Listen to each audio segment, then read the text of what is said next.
Good evening, you handsome lot. Well, on the ramp today, I've got a 2006, I think it's 16. Yeah, 2016 Vauxhall 1.6 CDTI, and we're going to be replacing the timing chain on it. Should we go ahead and get involved? Now, I'm not going to sugarcoat this in any way, shape or form. If you've never seen it being done before and you've got one of these cars and you're ringing up for quotes and you think, oh, that's expensive, well, you're going to see right now why it is expensive, because there's a lot of stuff that we need to take off. And because we need to take a lot of stuff off, we've got a diagnostic tool, and we're going to do a full health check of the vehicle and make sure that we've got no underlying faults. Now, I have had a little look. We've got one here, P0401 EGR circulation flow insufficient. Now, the experience and the amount of these that I've done, it's the EGR cooler that is blocked up solid. Obviously, we have to take it off, and I think because we take it off, we're going to give it a little bit of a clean and see if we can do something with it. Because we've got to take the steer rack, the subframe off this vehicle, we do need to disconnect the steering column. We take a joint off the bottom with an 11mm, seatbelt through the steering wheel, and the reason why I do that is because I might need to start this vehicle with the subframe off, and I know that that steering wheel isn't going to move. Yes, you can put the steering lock on, but like I said, if you need to start it and that steering wheel turns, you are going to be damaging that clock ring. Now, this is it. Before we get too involved, battery disconnected, which is underneath the boot. You have to take all the foam stuff out. It's right pain. But anyway, a little tip for you: the boot lock, flick the switch up, because if that does drop, or you happen to close it by any means, you're going to struggle to get in the boot. Now, there's many ways you can attack this job. I've done it before where I've stripped the top down and then I've gone underneath, but I think this one, I'm going to go underneath first, get the subframe off. But to do that, we've got to disconnect the live in the earth for the steering rack, uncouple a multi-plug by there. Be extra careful when you're undoing these. Don't use your gun because you can damage the fuse bolts. Vehicle is now half raised. We've got the anti-roll bar links to undo, the dry shaft nut, tracker ends, and the bottom ball joint, and I'm going to be doing this on the both sides. Ball joints, tracker ends, everything now is undone. Now, you won't believe how much stuff and how much plastics that we have to take off to get a little bit of access to things. Now, I'm going to drop the subframe. I'm going to give you a little tip. If you're a mechanic and you're going to be doing one of these, if you've never done one before, get your exhaust hanger clips. Now, obviously the rad pack on these is secured to the subframe. And what I do, a little bit like that, clip into the chassis leg, and it also goes through the bottom of the rad pack, and that will keep everything up while I drop the subframe off. With a little bit of magic, that subframe is now off. Now, when you're taking these off, always put the bolts, which side on the ramp, out of the way, so you're not getting things mixed up. Everything now underneath that vehicle is pretty much done. We have got a lot of stuff to take off at the top. We're going to get the ECU out of the way, intake pipe from the intercooler up to the inlet, EGR cooler, and also injectors, rocker cover. Big job, big job. If you are new to the channel and you like how I'm working, please don't forget to hit that like and subscribe. I'm going to give you another little tip for you now. Whenever you're removing a component, there's lots of little brackets and there's lots of little 10mm, and they can be different lengths. Just make sure that you wind them back in where they come from, and that'll save you when you're reassembling it all, having to faff about rooting through all the nuts and bolts that you just chucked on the side. Organisation is key. We have got the EGR pipe off, as you can see, and you wonder why we're getting an EGR flow insufficient. We're going to be giving all this a clean. EGR cooler, rocker cover, injectors, and all the clamps and pipes I've put there neatly. And we are getting a little bit of a pile that is building up now. The upper timing cover needs to come off. Get yourselves a little bit of a cardboard box, because these bolts, even though they are the same length, they have got different heads. Can you see? And that just enables you to put the bolts back in the same place they came out of. Now, to get this upper timing cover off, get yourself some bolts, and there is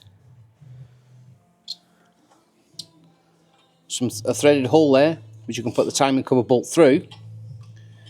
Just wind it in ever so gently, and that should just pull. If you're not careful, you will snap that timing cover. I've gone ahead, we've connected the upper engine support, and the reason why we're doing it top side is because I've got to take the sump off and I can't support it from underneath. Top bell housing bolts undone, engine, gearbox bank done, so that engine now is wobbling nice and free, so we're going to take it up and get the gearbox out. Vehicle is fully raised and we've gone ahead and got the gearbox out. Now I have used the Piccolo gearbox support, it's absolutely fantastic, it's nice and safe. Now let's go ahead and get this clutch plate and flywheel off. Clutch plate, flywheel, and also the crankshaft pickup ring. Be extra careful with these when you remove them. If you bend them, twist them, drop them, replace them, because the last thing you want is that being faulty. Now I've gone ahead and removed the low timing cover, and again put the bolts in a bit of a pattern. Remove the sump, and there we have it. That is now one chain exposed. Now to be honest with you, it's not as bad as I thought it was going to be. I've seen them a lot worse, a lot worse. Now for probably the most important part is locking this engine so we can get that chain removed. Now there is a tool that goes on the crank. You remove the crank pulley and the tool slots in, and there is a little dot which goes 12 o'clock.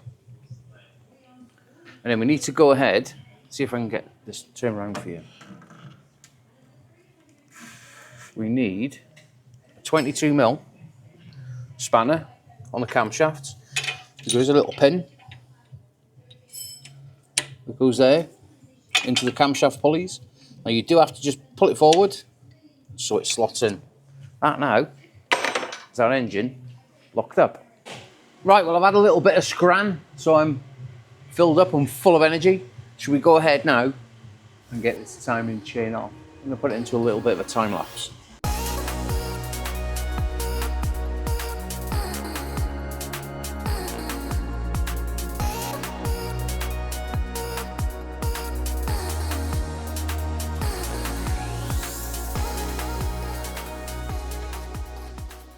Chain is now off, and I've gone ahead and given everything a little bit of a clean down with some brake and clutch and also hard bristle brush. You can't go wrong with a good brush. Now we're going to be putting a chain on, and the chain that I'm using is one of them GT Automotive. Now it does come with everything, including a new rock cover, crank seal, even the little seals that go in the timing cover by here. These camshaft sprockets, please be careful when you're fitting them, because the teeth are different each side, so make sure that you're putting it back on the way it came off. We've almost got that timing chain on now.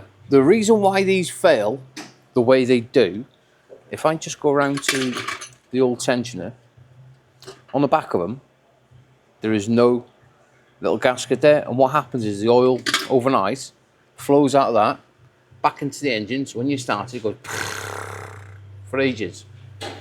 But the new ones, they have got a gasket on it.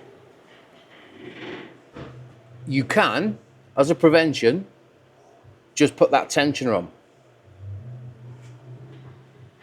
Just if you're looking for a little bit of a prevention, you can just fit an uprated tensioner to them.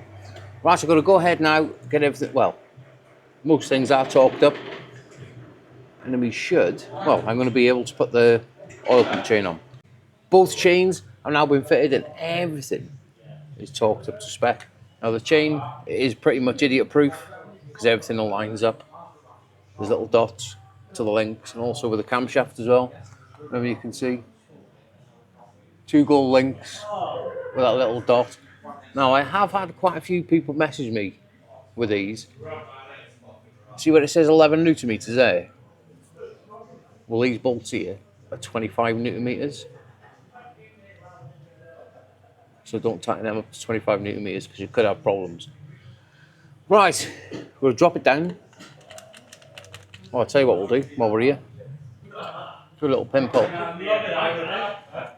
There we go. That is one tensioner on that chain. camshaft pulley gear sprocket. Now when you're torquing them up, you need to get your spanner, hold the camshaft, and put some weight on it. Obviously when you're torquing it up, it can move ever so slightly, and if it does, well, if you haven't done it right, you won't be able to pull that timing tool in and out perfect. If it's not coming in and out perfect like that, you will have to just slacken them off and get them spot on. Now down to probably one of the most critical parts of this job, and that is cleaning. As you can see, I've cleaned everything down. Bottom end, even where the sump fits, is absolutely perfect. Put your new sealing rings in the lower timing cover. Use a little bit of red rubber grease, manipulate it in. And we're going to run some sealant all the way around. Give it a couple of minutes, and we can get it applied to the engine. Sealant is now on, and what I've used is some BJ. This is good stuff. I know I hype on about it quite a lot in all my videos, but it is very good stuff. After you've let it set, probably for 5 minutes, if you can touch it like that and it's not sticking to your finger, that is ready to go on. Lower timing cover is now fitted to the engine. We have got a brand new crank seal to go in there shortly. Let's move around to the sump. I want to get this on really before I go home tonight, but we are on 3:30, so we've got plenty of time. We're going to get the sump on and the upper timing cover, which I'll show you a little something with that upper timing cover in a second. When you take the sump off, you have got to replace this rubber O-ring, this rubber sealing ring. Don't forget to manipulate it in some red rubber grease. Am I going to be able to do it one-handed? I don't know. No, I'm going to have to put my camera down. Or can I?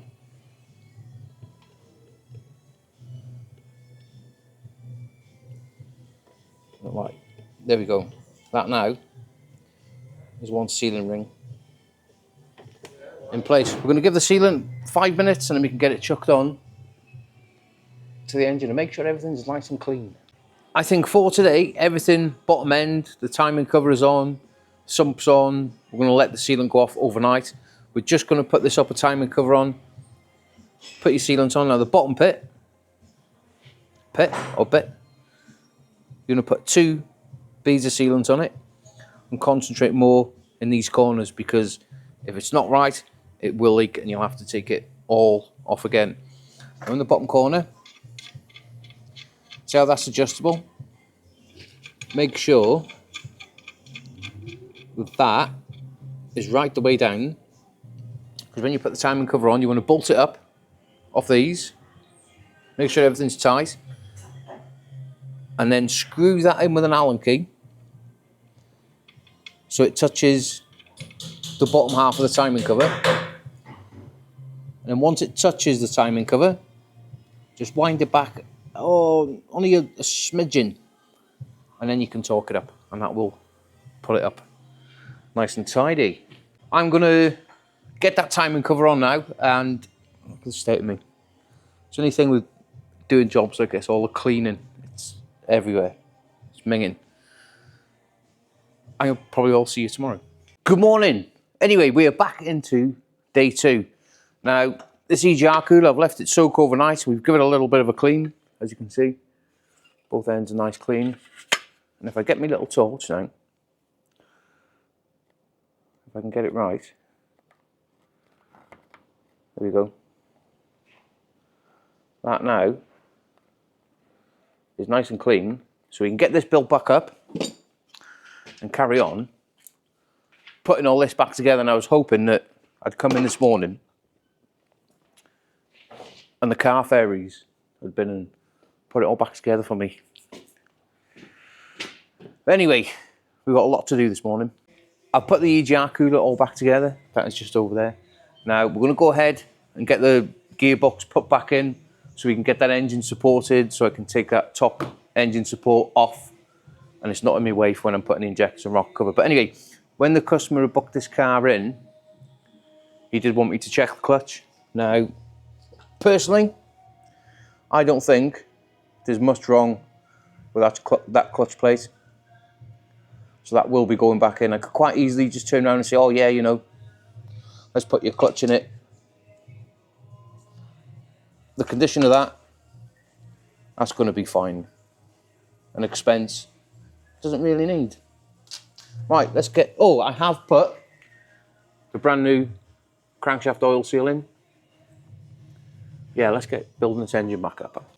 And do not forget to put this part back on, because that car, if this isn't on, this will never start in a month of Sundays.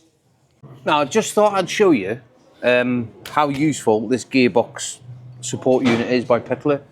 Now, all these modern cars, the gearboxes are big, they're heavy, and you're going to hurt your backs and one thing or another. So once you've all set this up to the gearbox, ideally, once it's set up, it should just go back in. Obviously, you've got a little bit of movement up and down, and you've also got your adjustments on the side. But it does make, like I do a lot, the gearboxes in and out. Now, I'll have to have a look at that. So once it's, you all know, yeah, you can just manhandle them in, but trust me, over the years, my back is in half. So once that's pretty much lined up, give it a wiggle. And there we go. That is one gearbox put back in. Simple, and it saves me a lot of time and having anybody, oh, just come and get this bolt, get me a bolt. If you're a mechanic, you understand what I'm trying to say. That is a game changer. With a little bit of magic, that gearbox is now put back in. All the bell housing are nice and tight. I've put the wiring loom, everything's clipped in as it should be. Let's move around now to the rocker cover. Now I have cleaned the injector holes down.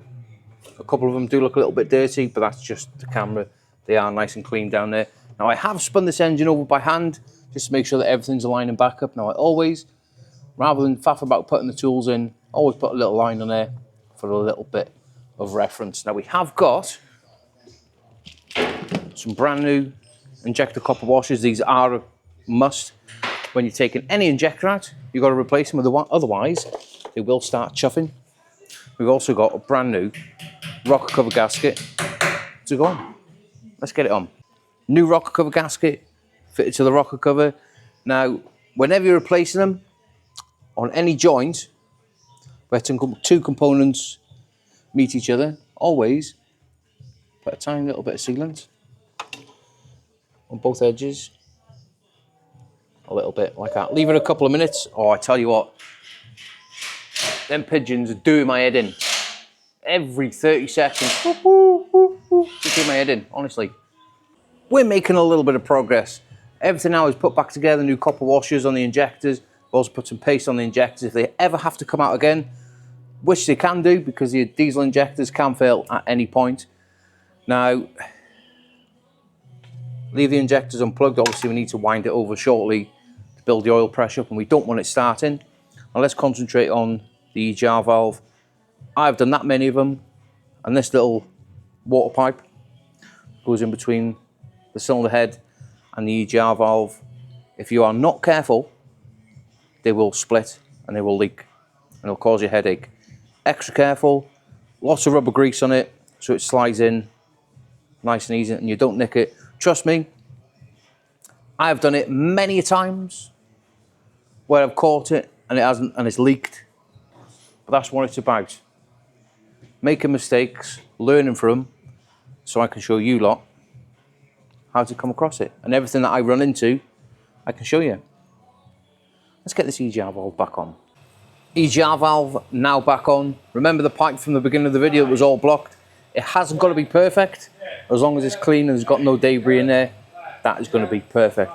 This engine now will breathe, but no doubt it will clog back up over a long period of time. Now, bearing in mind this vehicle has done 71,000 miles and it's probably never been off and cleaned. So yeah, that is going to be all right for a few more miles. Everything at the top is pretty much ready to go. Now, we are going to be fitting the subframe back on before we get on the key and give it a big start, just to support that engine so it's not rocking and damaging any plastics or fan cowlings and stuff like that. Before we do, we're going to be getting all the subframe bolts, right, We're going to get some copper grease. Best there is for things like this. Give them a little bit of a coating, and also the dry shaft splines where they go through the hub. Because if you've ever done one of these, or especially these newer cars, I don't know what it is, they're getting worse for dry shafts being seized in the hubs. But that's what we're going to be doing. I'm not going to bore you fitting it all, I'm just going to get it fitted. Subframe is now back on. Obviously we've got the steering rack disconnected, anti-roll bar links and various stuff like that, which we can do while this engine, hopefully, if we've done everything right, should start off the key. I'm at a position where we can give it a wind over, connected the battery up, fresh coolant, we've got an oil and filter, injectors disconnected. Now, please remember, because we haven't put a new clutch in it, once you've connected the clutch back up, just give the pedal a few pumperoonies and that pedal will come back. You won't have to bleed it at all. Get on the key. Now you might hear it going tick, tick, tick, tick, tick, tick, while the tensioner is building up full of oil.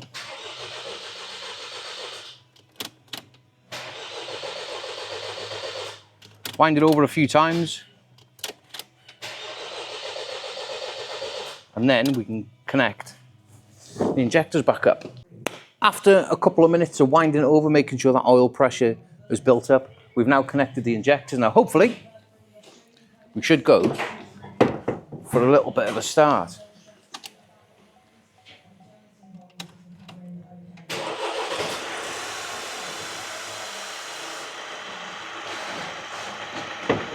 And there we go. That is now running. Well, I've had that car now running for the best part of half an hour, 40 minutes while I went for my lunch because I was starving. Can't beat a little bit of a snackaroonie. It wasn't too much, and all I had was a little Cornish pasty, a Whisper Gold and a bottle of Dr Pepper, for those that are asking. Anyway, we've switched the car off now and we've got no leaks whatsoever, and everything is looking